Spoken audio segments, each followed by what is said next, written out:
I was just curious about your liquefaction technology. You mentioned you use a refrigeration cycle. I wonder, is that a turbo Brayton cycle? What's the cycle to use? And do you have any experience with some of the cycles such as magnetocaloric or thermoacoustic cycles? Yeah. So the cycle of our system is a pulse tube. It's a pulse tube cryocooler. It's a proprietary cryocooler design that is actually conceived of by a state-owned research institute in New Zealand, and FABRUM purchased the patent and developed the technology over about the last decade into a fairly robust industrial cryocooler that's now being deployed in these systems.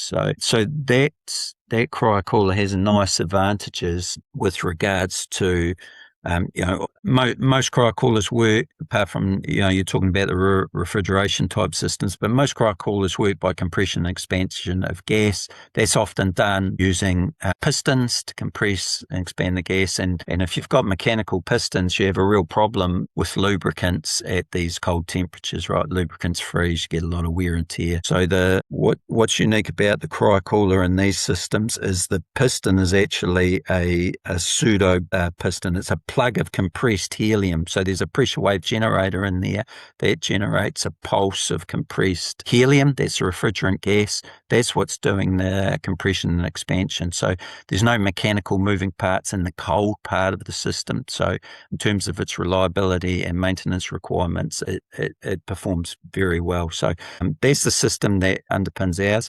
We don't do turbo Brayton systems. Generally start operating at larger scales, maybe when you're getting to really, some do smaller systems, but you're talking about 5 ton a day hydrogen liquefier is probably about the smallest.